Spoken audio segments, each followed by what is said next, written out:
Hey everybody, David Burns here. How are you? Sherry, can you hear me? Sherry's shaking her head like she does not hear me talking. Do you hear me, Sherry? Okay. I thought I wasn't on here. Okay, guys. Hey, good to be with you tonight. I'm actually traveling on the road tonight, so I want to make sure everything was working. So good to be with you. Thanks for joining us for a great time tonight. Great live stream. We're going to be talking about the transition period from coming out of winter with your bees. By the way, congratulations. And then going into spring. There's a lot of things that we're going to talk about tonight, how you transition your bees from a winter hive, from a winter climate, and now getting them ready for spring. Got a lot of things to share with you tonight. And we're going to have Sherry drop in a little bit. She's got some cool stuff to share with us too. But I want to start tonight by letting you guys know how much I appreciate all of you guys that are so kind to participate in the live stream, your comments, you're helping each other out over there. I love seeing you guys there. And also the way that you make donations to our live streams. And that money is used for further research, buy more things to make videos for you guys with. But I wanted to take a moment and just give a big shout out and thanks to everybody at our last live stream, like Castle Hives and Ray and Charlie, TJ and Merlin, Texas Hands in the Dirt, David Galloway, Mark, thank you so much, Mr. Approachable, and David, and Tony, and Richard, and another Richard, and thank you, Kevin, Tony, and Mudgy, and Marianne, and Stacy, Joy, and Debbie and Christine and Bear. Thank you guys so much for contributing last week to the live stream. Really appreciate that so much. And we really do appreciate that. So tonight I want to jump right into what we have to share. And what I want to start with is the first thing we need to talk about is transitioning your hives from winter to spring. Is congratulations, your bees made it. I think it's so cool. I received so much information, so much comments, so many emails, especially from my B Team 6 members who said their bees made it through winter, and they start telling me all the great things that their bees are strong, their bees are healthy, and that's really encouraging for me to hear. In fact, one of the B Team 6 members last week told me this was the first time that they've had bees survive the winter, and they fed the heck out of their bees, and they contribute the success of having a strong colony in the spring from having fed their bees in the fall with 1-to-1 sugar water with our additives, and then feeding them all winter long. In fact, they told me they fed their bees, they kept records, they fed their bees from July until sometime in December when they had to stop feeding liquid, and they kept track and actually fed 49 gallons of sugar water. Now I said, wait a minute, you mean quarts? And they said, no. That single colony consumed 49 gallons of sugar water. I thought that was just amazing. We don't really realize how much bees consume. But tonight we're going to talk about how to switch from winter to spring, and we're going to look at three categories, and that is the hive itself. By hive, I mean the woodenware, and then the bees, the colony. How do we transition the bees from winter to spring? And then also nutrition. Nutrition plays a big role in how the bees do in transitioning. So let's take the hive first. And first thing we have to do when we consider transitioning from winter into spring is we have to remove any candy boards like a winter bee kind. If you're feeding them a winter bee kind, and you know that you can start feeding them liquid, we'll talk more about feeding liquid, but you need to remove the winter bee kind. That's more for winter. And so when it gets warm enough, you want to shift gears, take the winter bee kind off. Thank you so much, Don, for your donation. Super sticker at $20. When you take that winter bee kind off, by the way, the bees want to go in and out of that little opening in it, so it'll be gone. Don't panic. Your bees are going to figure out which way to go. They're going to all go in the entrance at the bottom, like they need to do all spring and the rest of the year. They'll figure that out. If you don't believe me, go out there at night. You'll see that there's no bees. They're all inside. But you need to take off the winter bee kinds. You need to remove the wrap when it becomes warm enough where you need the sun to hit that box, the sun is being blocked by your wrap. And so if you're outside of those really, really cold spells, you're not going to get temperatures 20 or in the teens or below anymore Fahrenheit. Then you need to take that wrap off, start soaking up that good spring sunshine. And if your bees are flying, they're out there in the weather, so you don't need to wrap them anymore. Clean out the dead bees. If you have a solid bottom board, even a screen bottom board, the bottom board can have a lot of dead bees that died during the winter on the bottom. Now, the bees normally clean this out and they'll carry out their dead sisters away from the hive. But oftentimes you got to go out there, and we actually sell a little device. I'm not sure if it's available online, but I think so. But little plastic thing, you go in there in the bottom board and you scoop out all the dead bees. It just saves a lot of time for the bees from having to do all that work. Now, you shouldn't panic if you see a lot of dead bees. They just don't have the opportunity to keep the hive cleaned out like they would in the summertime when they're going in and out so much. So don't panic if you do see a lot of dead bees on that bottom board or the bottom screen. Help them out, pull that out, and then level the hive. Where I live, the ground changes. It just does. It kind of heaves and moves in the wintertime. It freezes and thaws. And then all at once, my hives that went into winter level, well, then the ground is kind of sinking. My hive stand can start sinking. And so I got to go out there and kind of shore things up. So level up the hive when you come out of winter. Also, take a look at that hive stand. Sometimes it can fall into disrepair during a winter month, and you may not know it. And make sure it's sturdy. If it's made out of wood, make sure the wood is solid, not cracked in the wintertime. Make sure a limb didn't fall on something. If it's made out of bolts or plastic, inspect it. Inspect your hive stand. Make sure that hive stand is solid and safe. Now, let's talk about transitioning the bees, probably something that a lot of you are very interested in. And that is transitioning the bees. All healthy and strong colonies are going to swarm. That's just something you should be really happy about, that your bees are big and they're healthy. But the other thing is they're going to swarm. So you got to really think about how in the world can I keep these bees from swarming, but you're transitioning. So we'll talk a little bit more about that. I see Marianne has a question. I've heard that the fast cold snaps can cause vacuum to break in the feeder and bees get wet. It shouldn't. I don't think that it would. Something that I can test in the refrigerator. I want to test that out. I've not heard that. I've not experienced it either. I've got feeders on my hives now, and it dropped below freezing, and they didn't crack or lose their hold. So it didn't do that to me. Okay, so I've got a rule of thumb that I want to, let me say that a swarm control is something like making a split that I've made videos about, or you can use a Damari technique that I recently made a video at behind the professor board, if you need to go back and watch that video again.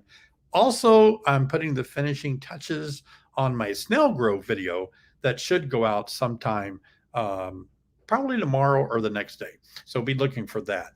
And so be thinking about that as well.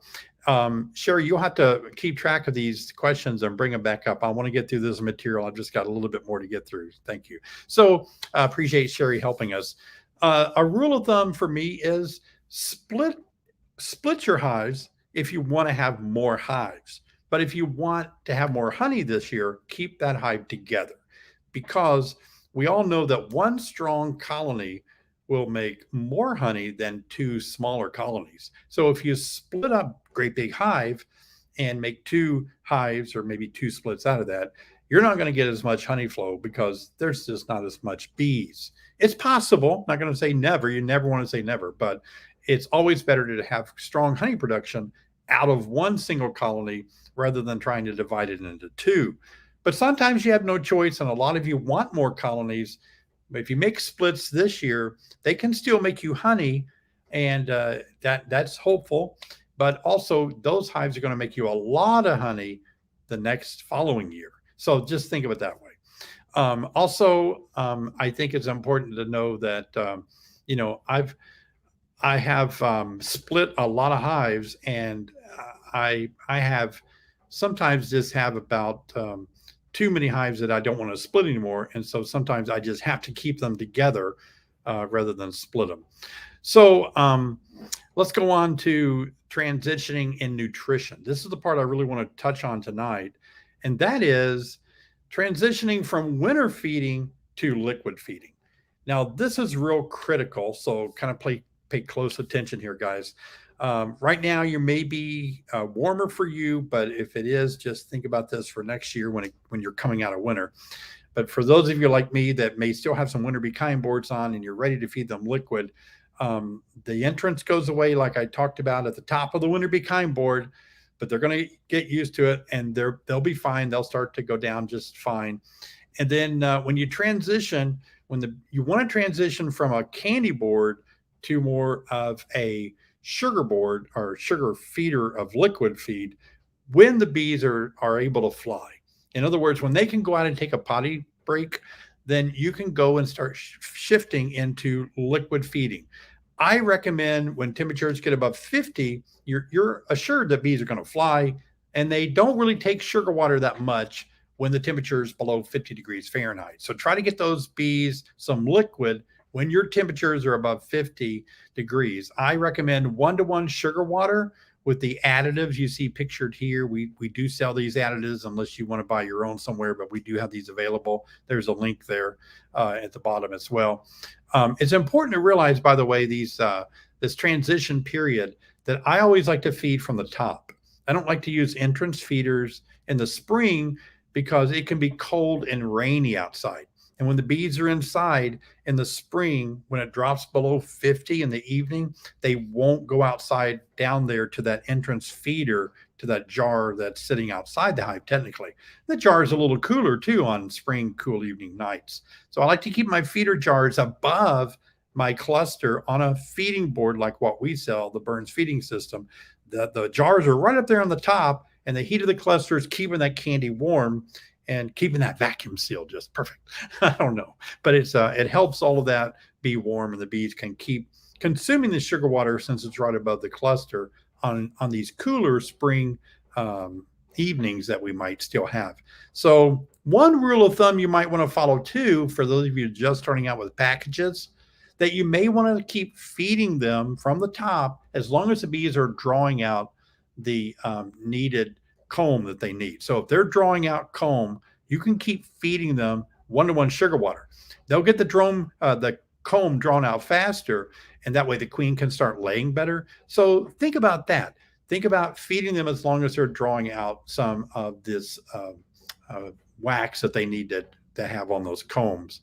Once they get the combs drawn out, then you need to stop feeding 1-to-1 sugar water, because you don't want the 1-to-1 sugar water to be going into your honey supers. Now, if you want to feed a little bit while they're drawing out your honey supers, keep an eye on the supers and stop feeding once you see some of the wax is being drawn out and pretty much drawn out on your honey supers as well. So that's what I wanted to share with you guys tonight.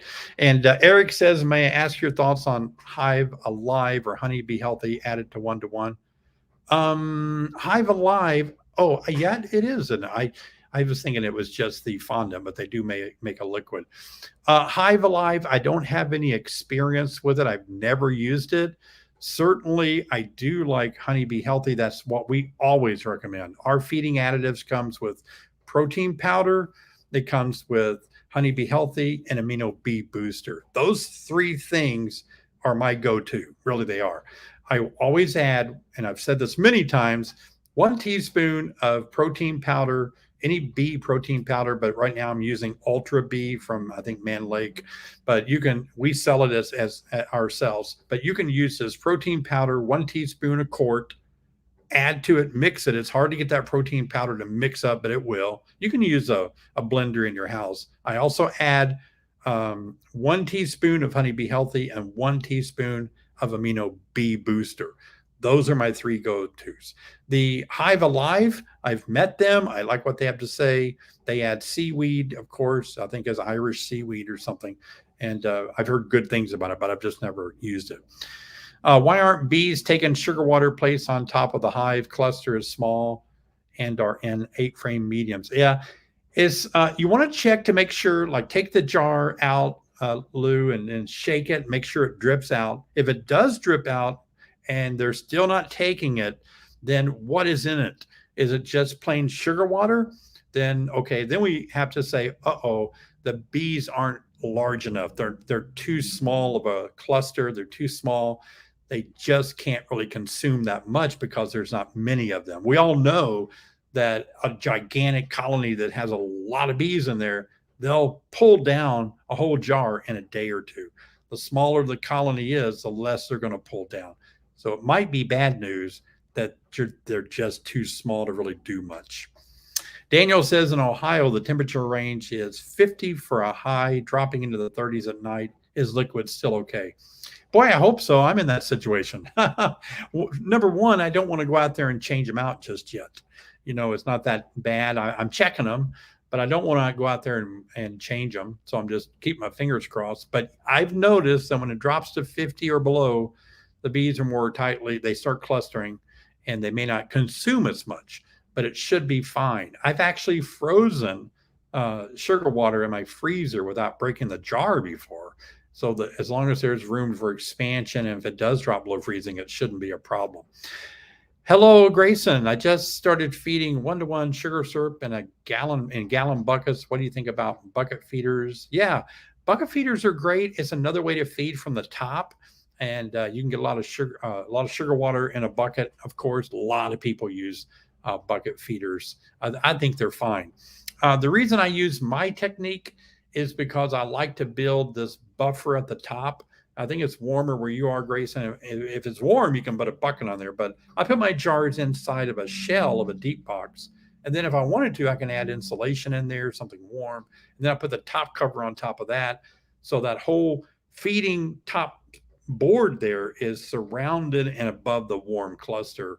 It's not exposed to rain and everything. So where I live, bucket feeders are a little risky because rainwater can maybe seep in there. Doreen says, is it good to add anything to help the water not spoil? Yeah, I have found that by adding Honey Bee Healthy, it does help a lot. I've noticed it does. Now, it can still mildew a little bit. If the water level goes down and there's air above the water level in the jar, this jar can still mildew a little bit. In all my years of working bees now and feeding them, I've never seen any negative effect at all in the sugar water that has that kind of mildew on the jar itself or on the lid or something. A lot of times, I think it's a single beekeeper with a few colonies. You may have the time to keep those clean, but normally I don't, so they kind of get dirty looking. But if it smells bad, if it smells fermented, then I would throw it out and change it out. Sometimes it does happen. Anthony says, how long can I keep my extra sugar? Not sure what that means, Anthony. How long can I keep my extra sugar? You'll have to submit another comment about what extra sugar do you mean, and let us know, because sugar by itself will last forever. Okay. Liquid sugar, how long you can keep the liquid sugar, maybe? Okay. So yeah, if you made up some of these jars, they should stay pretty long, but you have to watch it. I wouldn't make them up too much ahead of time. Sugar can go bad. It can ferment if there's any yeast in the air that when you're making the sugar water, you could turn into some alcohol eventually, of course. But you can refrigerate it, kind of keep it that way. But I wouldn't make it too much in advance. I would only make it the same day or a day before. Some people, I've read a lot of articles on beekeepers that add bleach, chlorine to the 1-to-1 sugar water, and they just add a little bit. Humans do that. Most of the water that we drink, I mean, you stay in a hotel or somewhere like where I'm at tonight, I can turn the sink on and smell bleach. So they add chlorine to the water that we consume. The chlorine itself does dissipate after about 12 or 24 hours. So a lot of beekeepers do that. They actually put that bleach in there for a minute to kind of kill any bad stuff. And then it goes away. They wait 24 hours and then give it to their bees. I just don't like giving chemicals to my bees, but yet I drink bleach water. Jared says, what are your thoughts on why it may be taking my queens longer than normal to get mated and start laying? And could this be related to the weather? Absolutely, Jared. It's pretty tough. Number one, you need drones, a lot of drones in drone congregation areas. Thank you, Anthony, for the $10 super sticker. Appreciate that. You need a lot of drones, so it may be early in your year where you don't have a lot of drones in those drone congregation areas yet. Could be the queen just doesn't know where to go for them quite yet, or it could be that she hasn't had a lot of warm days. Going to have to be about 70 and very nice outside for those queens to go mating. So maybe sit tight, see how it goes, and maybe to get it better. Can you use a big box feeder for more volume instead of a bucket feeder? A big box feeder, I'm thinking of a top reservoir that you put on hives that have usually a couple of sections to them. And there's a place in the middle where the bees come up and can stay behind a screen so they don't get in the water in the reservoirs. I like reservoir feeders. I love them for a while until they started leaking. And I actually lost a colony because a plastic reservoir top feeder just cracked and flooded and killed my bees in the spring. So I stopped using that much liquid. Some of them hold 2 gallons. So you can imagine if it leaks, 2 gallons of liquid are going to just flood your colony. But they will work. My recommendation, anytime you're going to put something on top of your colony, listen closely, is to first, like if you have a big reservoir top feeder, you stored it for the winter, take it, put it in a dry place on dry concrete or somewhere, and carefully put water in it and watch it for 15 minutes and see if it leaks. Yeah, if it leaks, then you know, oh no, it cracked in the wintertime or something. Even wood ones can do that. So be careful about that. We live in northern British Columbia, Canada. We still have about 10 inches of snow and nothing is greening up yet. Should we start feeding pollen patties? We still go below freezing at night. Wow, that's really cold. Yeah, I'm actually in Missouri, near Springfield, Missouri tonight, and it's different here because here some of the trees are blooming. I see flowered trees down here, and not happening where I live. Just 6 hours north of me. But yeah, I think feeding pollen patties, you can certainly do that.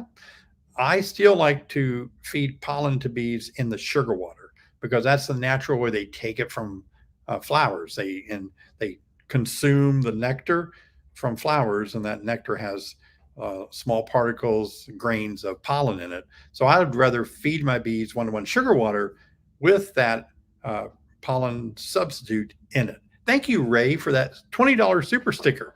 I appreciate that so much, really do. Again, these donations are kind of cool because I keep enjoying being able to use this extra money to buy hives. Like I bought a flow hive. Guys, it took $1,000 to buy a flow hive. Insane amount of money, I think. Unbelievable. I can't wrap my head around it. And I wouldn't want to do it until you guys are really helping the channel out a lot. And I want to make videos about it, see if it's worthwhile. It came in 2 little small boxes. I've already got it.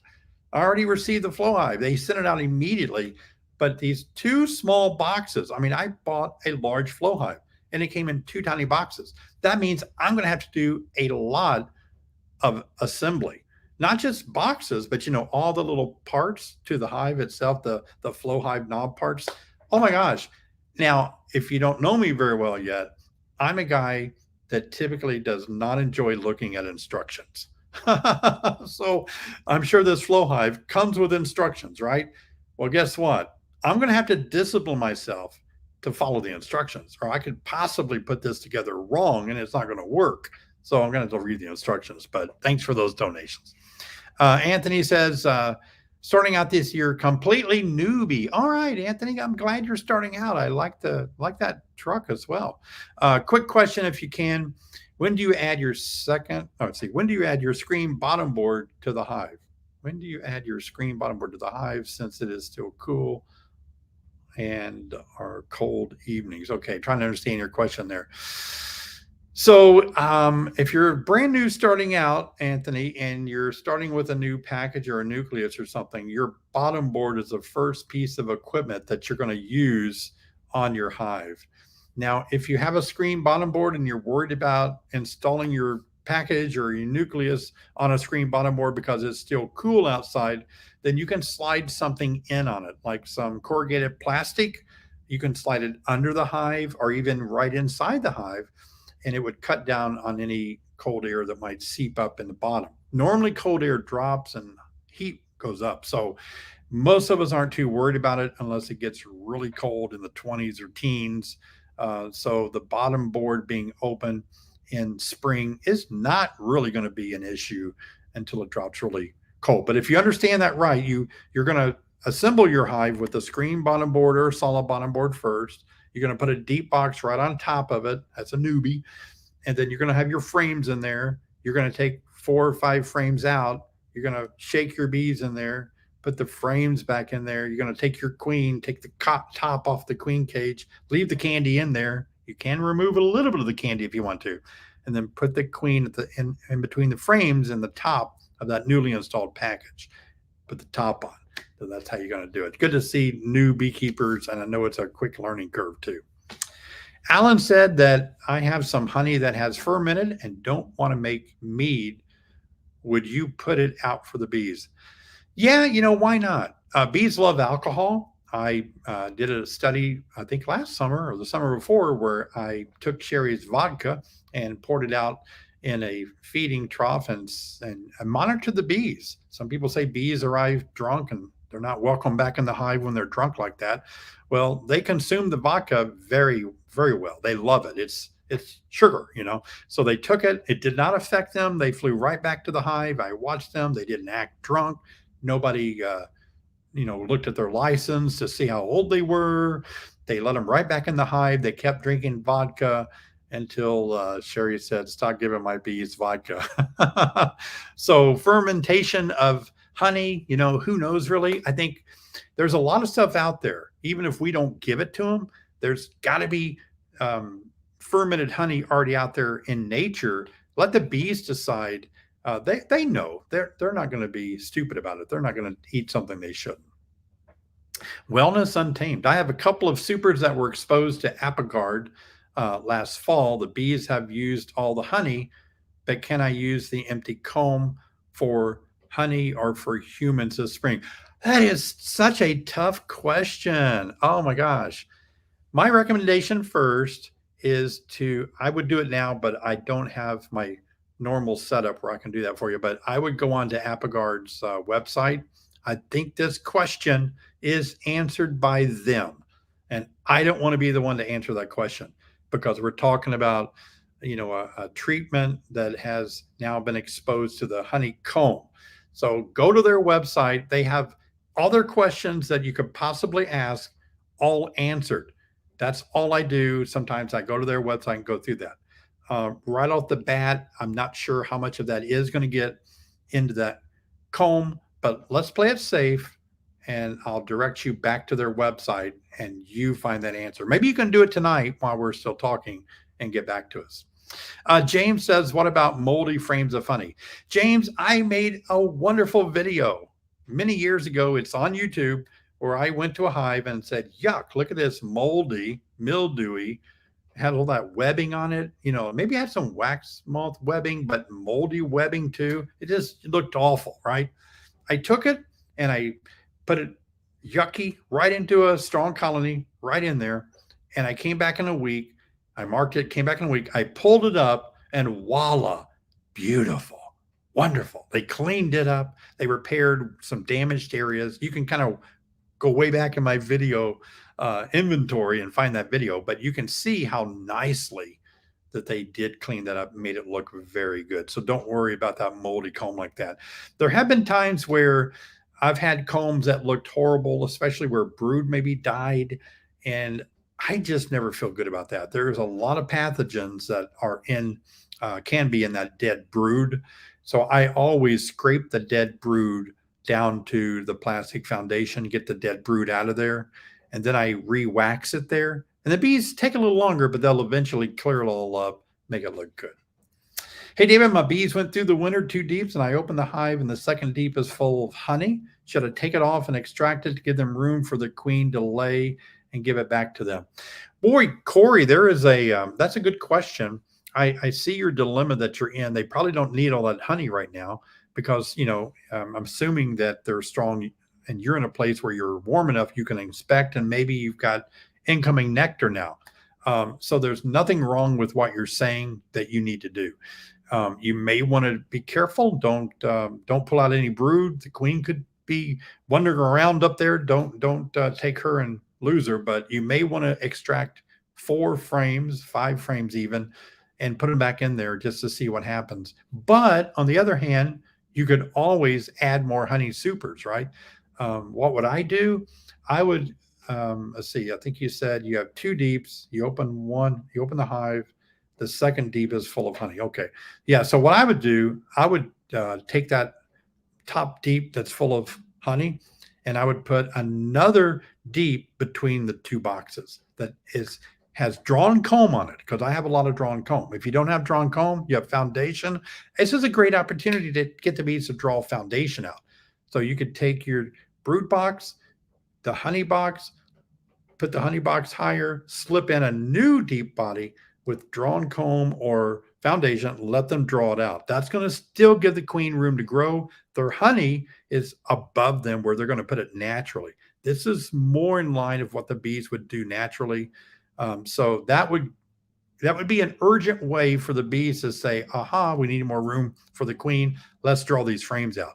So you're hitting 2 birds with 1 stone there. So let's go with my latter suggestion. Yeah, it means buying equipment, buying more frames or something, but frames are gold. I mean, you just got to have those frames in there. That's cool.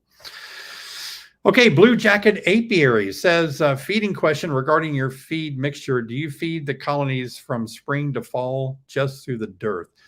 You know what? That's a very good question. Thanks for asking that. I want to explain that. I really believe you're going to have healthier bees when you feed them continually, except when you have honey supers on. That's just my personal philosophy. When I have honey supers on, I have honey supers on as soon as I start having flowers in the spring and as soon as it ends in late August. So I've got a big period of the bee season when the bees are actually bringing nectar in, filling up my honey supers. So yeah, I'm only feeding a little bit in the spring to give them a little boost to get going before all the things happen. And then I start feeding them as soon as my dearth starts in the late summer. So let me just speak to that real quick. I think I've said it before. I always have new viewers, and I appreciate you guys being here new. My philosophy in beekeeping is this, that you want to feed bees when they start to break their nectar flow. Like you might see bees in your area, they may be harvesting a lot of nectar in June, July, or August. Sometime in there, they're going to stop, right? Mine stop in August. When that stops, I can tell. Now, some people say, how do you know your bees aren't foraging anymore? Because when they're foraging heavily, you can't count how many are coming and going. It's just can't. Oh, okay, goes 1. Oh, there went 5. Here comes 3 back in. I lost track. Well, that's a honey flow. A honey flow dearth is when, I can count them. 1. And here comes 1 back in, or there goes 1. Okay, that's a dearth. So what I do when I have a dearth like that, I wait 2 weeks. I say, okay, the honey flow has ended. They're not flowing out in mass numbers anymore. I wait 2 weeks. I want my bees to know there's a dearth. That way it triggers them to raise bees of winter physiology. And that's when I begin feeding them after 2 weeks of them knowing the nectar flow has ended in the flowers. Then I can substitute with 1-to-1 sugar water, just like we've said earlier, with the additives to it. And that's going to raise bees of dearth physiology, formerly known as winter physiology. So the bees are going to start raising more brood, and they've got the sources to do it of the 1-to-1 sugar water above them in that Burns feeding board. So I'm going to feed them like starting in August, September, October, long as I can until it gets below 50 again, Fahrenheit. Then I slap on the winter bee kinds. I feed them all winter. And then we're back to where we started the show today. Take the winter bee kind off, start feeding them in the spring. That was a long answer for a short question, but I wanted to be thorough so you guys can understand my philosophy on feeding bees. Everybody, I mean, if you do research and if you really talk to a lot of people, even follow commercial beekeepers, all successful beekeepers are feeding their colonies. They really are heavily feeding their bees. It really does work. So keep that in mind as well. Feeding bees is just one thing that we have to do now. If you live in an area that may be different and you see a lot of things that keep blooming, particularly for me in the fall, I have goldenrod that starts blooming in the fall. Goldenrod never impresses me, so I keep feeding them even though I have fall flowers. Steve says, do you prefer large queens over small and light over dark queens when given a choice? Well, I understand your question, Steve, and I'll answer it the best way I can describe it. I'm not too concerned about the color of queens because Sherry and I have 6 children and they all have different color eyes. They all have different color hair, different skin complexion. And as far as I know, they're the children of me and Sherry, even though they look so different. We have like 2 redhead girls. I mean, just redhead daughters and some blondes, some dark haired sons. We have a blonde headed son and dark headed son. It's just all over the board, right? Queens can be that way too.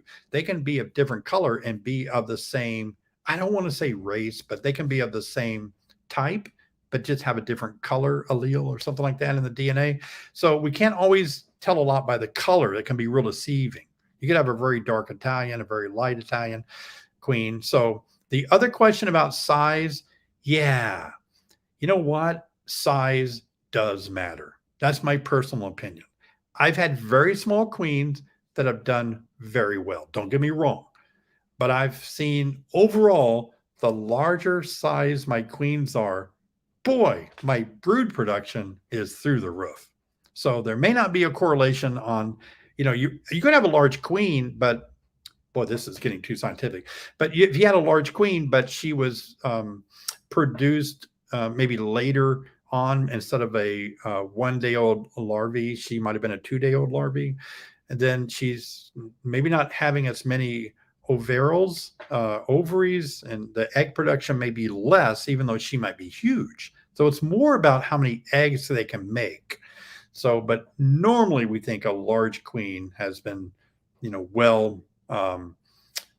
she has been birthed in all the things that she needs to be a very good queen and well fed. So bigger queens are better. Hey, Lou, how are you?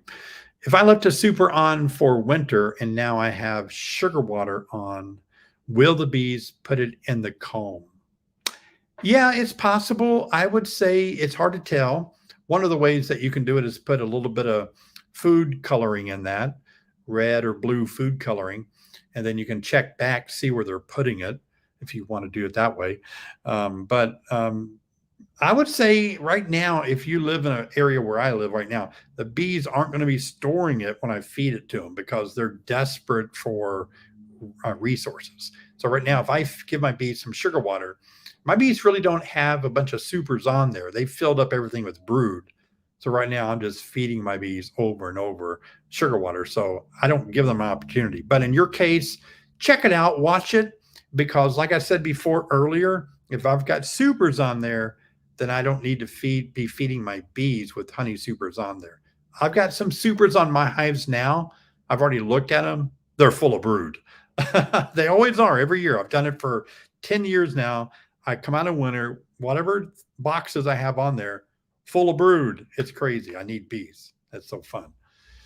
Well, I'm going to take a moment now because Sherry, I want to bring Sherry on board to talk about something coming up. I think it's fun. Hey, Sherry, how are you? Hi. Hi, everybody.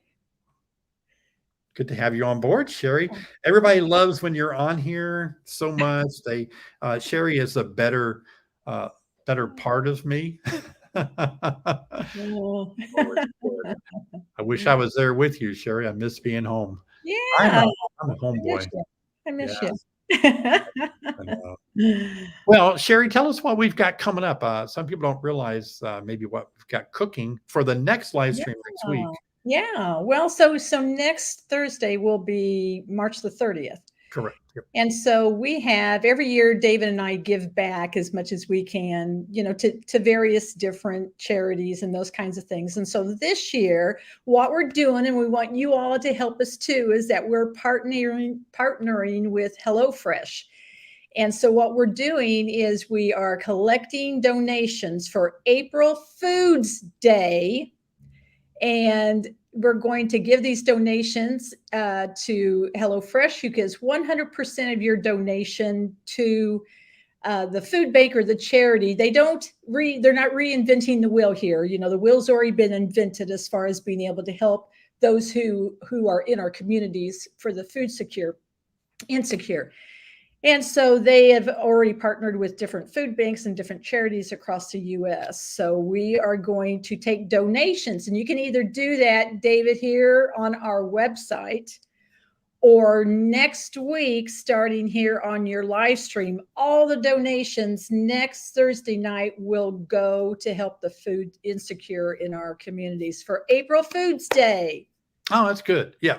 I want to clarify though. Some people, we've seen a lot from HelloFresh on YouTube, a lot of YouTube content creators. Oh, yeah. And then they start cooking. Oh yeah. It's a whole commercial. It's a whole commercial. I don't want anybody to think we sold out to HelloFresh. We haven't. No. HelloFresh is not giving us any money to say this. We've not entered in any kind of a commercial for them at all. No. Sherry has just done her research and found out this is a neat way that we can help those that are hungry. And that's sad. We live in a time when nobody should be hungry. And if you saw the video Sherry and I made a couple of days ago, Sherry and I both said that, beekeepers are farmers. We know about food. We know about food. That's right. We create food. We make honey for people to enjoy. And so as beekeepers, this is just our way of giving back to the communities. And HelloFresh we've just chosen them because they use 100% going back. And did you mention that we have a match on this donation? That's right. And so your donation will actually go in twice because we have somebody who's going to match your donations up to $1,000. And so it will double your donation. And then on top of that, even though you do give donations through websites and you will give donations through YouTube, there are fees that are associated with those things. But David and I are going to be covering any of the credit card fees or any of the YouTube service fees to make sure that 100% of your donation goes to this April Foods Day. Yeah. I love it. I really do. That's good. Well, thanks, Sherry, for letting us know that. I think you've done a lot of your homework to find out, make sure that was a good way. We just felt like, we're not about just seeing how much money we can make or gather for, YouTube or whatever. We want to always give back. I make videos for you guys. I work hard. I buy things. I buy equipment so I can help you guys learn more about beekeeping. But it's always good for any of us to say, anytime we have extra money, that we want to help people. And it's pretty powerful to be able to reach out and help somebody. And no matter where you're at in life, I know that sometimes you might say, well, I don't have any money to give. I don't know how I can help, but we can always help a little bit. So that's important to do that. And beekeepers, I have found that beekeepers are some of the best people anywhere, and there's no reason for anybody to be going hungry when there's a beekeeper in the area. There's just no reason for it. So we're gonna be part of the change and help to help people for this. Yeah, that's good. All right, well, that's cool. Well, Sherry, thanks. You're a big help to help us out on the live stream here. You've actually, like everything I do, I have a way of starting it and then having you pull in and help me with it, everything you do, I end up having to help you with it. I have literally wore your body out, just working you to death, My gosh, people don't realize that, when we started our bee business, we were so heavily into it that we didn't have the money to buy a lot of the equipment that a lot of beekeepers have. Man, we were just manhandling everything, right? Yeah. Me and my boys were lifting hives where most people put them on pallets and load them. We were picking them up by our hands, So we had to start off. Yeah, you too. Yeah. So in case you didn't watch our last video that we made, I'll just go on the record as saying Sherry and I know really well, unfortunately, what it's like to be poor. We started our marriage, our family together, not having a nickel to rub against the nickel and some scary times. So we know what that's like. There were some times that, and this is funny because we were so, I don't know what the right word is. I don't want to use the wrong word, but we were so broke that we really couldn't buy groceries. We really couldn't buy food. And so we actually planted a garden where we lived at the time in the backyard. And we actually ate off of that garden, people. And we actually were blessed well enough that we could give. Well, that's it. That's all we ate was that garden. There was nothing else to eat. I know. And we actually gave a lot of it to other people that were not as well off. We lived in a community that needed a little help, more help than most communities. But we were. That was a real learning curve for us to realize what people go through and what we were going through. Gosh, I remember, you guys will like this. I know we're off the subject of bees. Just give me a minute to air this. But we're talking about food. I'm talking about food, but Sherry is remarkable. We lived in a house that had cabinets made out of particle board. Like there was no smooth surface. It was just cabinets. But anyway, Sherry, we didn't have much food at all. Sherry somehow can go in there with 6 ingredients, cans of whatever, this and that, and make this scrumptious, lavish meal for us.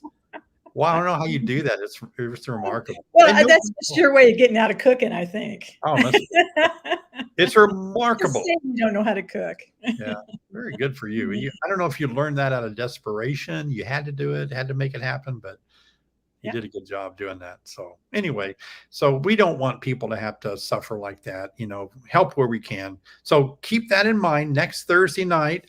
In fact, right here. Yeah, right here on live stream next Thursday. We hope you can bring a little bit from your pocketbook and help us achieve that. Now, if you don't know, I've been watching some other live streams once I got interested in doing my own. And everybody was leaving, donations. And I watched this one guy that was, I'm kind of a weather geek. And so I watched, his name is, what is his name? Ryan Hall, y'all. Yeah. Ryan Hall, y'all, on weather. Thank you guys for leaving these donations. I know I'm missing you, but I appreciate you, Carol and Tom, and appreciate that. But Ryan Hall, y'all, reached 1 million subscribers. And he didn't really say too much about it. I was so excited. I wanted to leave a donation, just $10 to say, wow, great weather reporting. I couldn't figure out how to do it. And so I was like, how do you do it? But down at the bottom below the post, there's a $sign. And if you click on that, then you have to enter in your credit card information. And that's how you can make a donation like other people are doing tonight. It took me a minute, and the first time I tried it, my credit card clamped down. They didn't like it or something, so I had to kind of use a different credit card. But go the extra mile if you can next Thursday. Set that up in advance. Yeah, figure that out. Yeah, figure that out and be ready to make a donation ready and get it matched.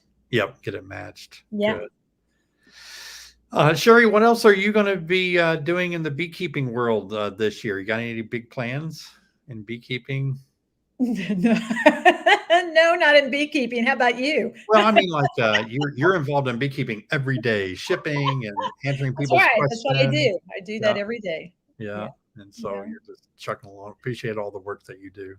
That's great. Do you ever get tired of it? Do you ever get just like another beekeeping question to answer, another beekeeping problem to solve? How does that? We've done this for years, haven't we? Well, yeah, we have done this for years, so I'm very, very used to it. But David's the beekeeper. I mean, I can beekeep, but David is the master beekeeper, and he has all the brains, and the big picture kind of a guy. But I have my degree in business, and so I enjoy running a business. So really, it wouldn't matter to me what it was, whether it was beekeeping or whether it was doilies or whatever it was. I enjoy the business. And so to me, when there are issues or there are problems, they're like puzzle pieces, that I have to sit and put the puzzle pieces together and see if I can figure out what went wrong here, and how do we fix this, and how do we get this algorithm better, and how we do, those kinds of things. So yeah, when we first started our bee business, we started like most families that start bee businesses. Me and the boys and the daughters were helping as well too. mm-hmm. Curry was just a Mm-hmm. workhorse, our other daughter, one of our daughters, and Yeah. Jennifer. But my son David and I were just running our bee business in the ground. We were on not a nosedive, but we were like this. Now money was coming in, and since my degree is not in business, I felt like we were making money because there was cash flow, right? There's cash. There was cash. There was orders. There was cash. That surely must represent. Yeah, that surely must represent success. But then Sherry, having her degree in business and finance, she's run other businesses. She's like, you're not making any money. You're losing money. You're bleeding fast. And it's like, no, look at this. Here's a check here. No, here, look at the money. Yeah, you're losing money, buddy. Can't keep doing this. You're going to go broke really fast. So I just said, would you help me? And so that was so good of you to do that. You have such knowledge of bee businesses. It's unbelievable. I don't know about that. Yeah, you do. It's just because I know so many people are still in that kind of like that scenario where they think they're making money, but if they look at it with, you have to count labor and the energy, electricity, and your time and all the other stuff that you don't count, you're losing money. So good job, Sherry. All right, Sherry. Well, I'll let you go. Did you miss any comments? You got to go back through and look, see if we've got any questions. I have to.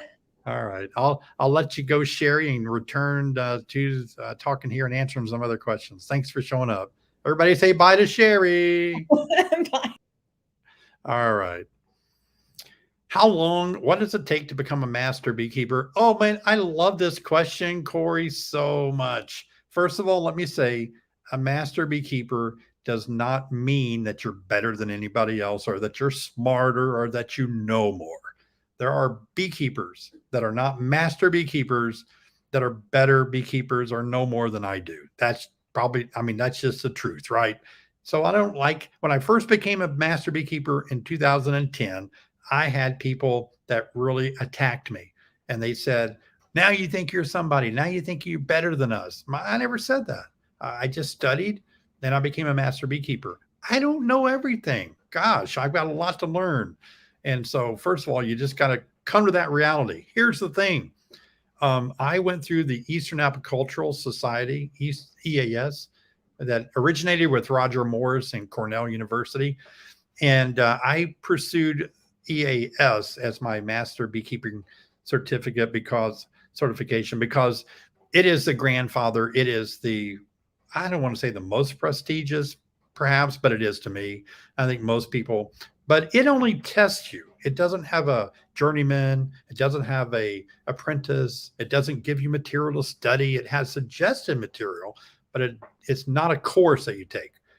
EAS is founded and is such where when you want to show that you're a master level beekeeper, it's sort of like the testers saying, okay, you're telling us you know everything about beekeeping, all of its history, all the chemical treatments, everything about bees. We want to test you. So you go through an oral test where 3 master beekeepers ask you questions face to face. And then you go through a written test by Dr. Debbie Delaney.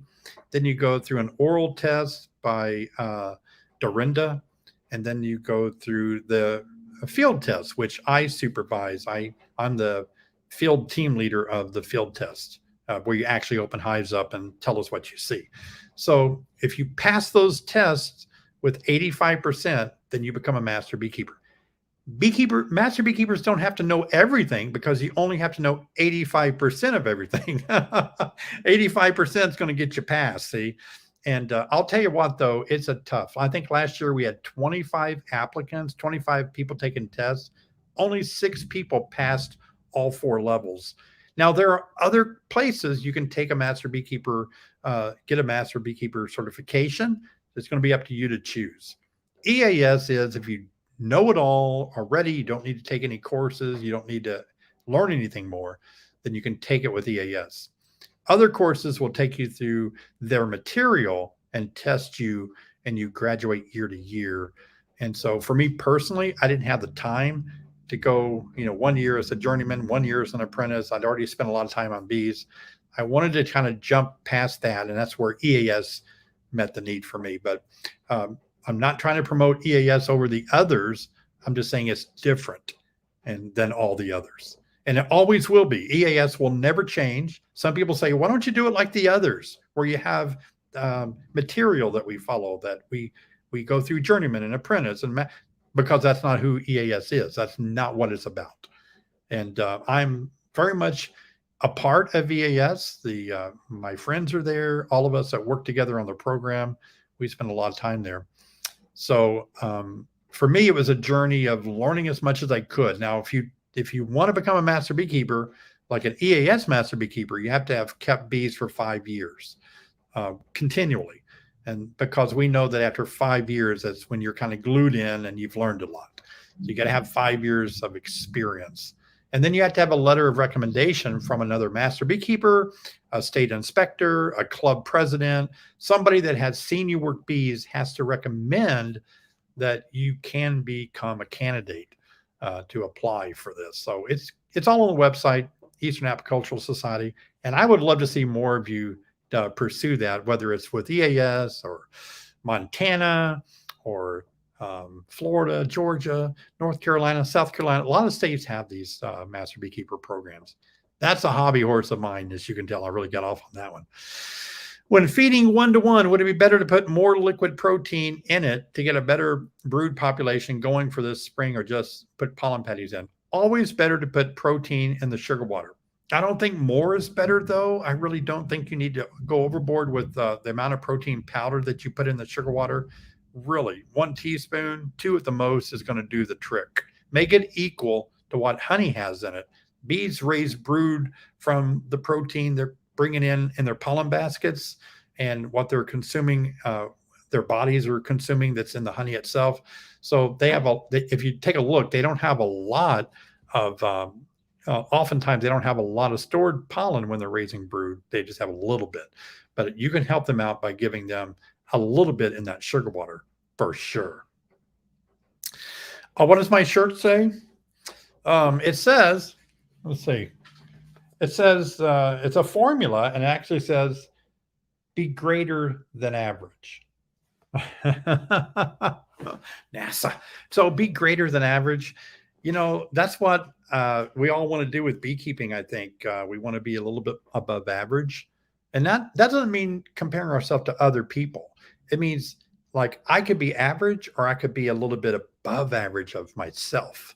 And I think that's important to realize, that I can just live an average life. And sometimes it's happy. It's good to be content, have an average life. But like in beekeeping, I want to be a little bit above average. I want to know more. I want to learn. I'm hungry to learn more. And making YouTube videos, I want to be a little bit above average. So I started live streaming. See, that's just not everybody live streams. I'm a little bit above average. And if you've noticed recently, I try to make a video about every day. It's killing me. No, it's not. It's helping me, actually. So I try to make a video once a day. Not always able to do that. I'm traveling, still trying to put out content as I travel, but that's a little bit above average to make a video once a day than, once every week or once a month. It doesn't mean one's better than the other, but for me, it's a little bit better. Did you come to Missouri to bring me my queen rearing certificate? Oh, no, I don't. I did bring some books, though. I am going to try to sell some books where I'm going to be. And I don't know if I got any honey in the car, but I'm going to try to sell some books down here in Springfield, Missouri. And unfortunately, I'm going to have to be outdoors tomorrow. And man, it is thundering and lightning so loud here tonight. So hopefully it's not too. And it turned cold. I mean, I was driving through St. Louis today at 70 degrees. Now it's, I think, almost 49 degrees here. So it's going to be a cold morning for me outdoors. So, oh well. Well, guys, I need to wrap it up. Let me just say I appreciate all of you so much. I mean it so sincerely. This is so helpful for me to be able to have an audience where I can share my beekeeping thoughts. I want to just go on record. I don't know it all. I'm not perfect. I make mistakes. My advice is not the only advice. I'm just one beggar telling the other beggars where I found some food, but I'm not the only person. So don't take I'm pretty self-assured. I have a lot of confidence in myself, but don't take that as arrogance. Don't take that as prideful. I'm not trying to come across that way at all. I'm just excited. I'm happy. I'm pumped. I'm on fire. That's just my personality. And I know sometimes it makes it sound like it's my way or the highway. I don't believe that at all. In fact, I don't even do what I say sometimes. Sometimes I change my mind. Okay. But I do appreciate all of you so much. And I'm glad that I can be a part of your lives and help you in beekeeping. It means a lot to me because when I started, nobody helped me. I didn't have anybody. I started in the early 90s and there wasn't YouTube. There wasn't a lot of bee clubs and where I lived. And I just learned all this stuff the hard way, made terrible mistakes. So I'm just trying to help you keep healthier bees and make fewer mistakes. You mean the world to me, all of you. I love you so much. And I'm going to say good night and I hope you have a good evening. See you next time.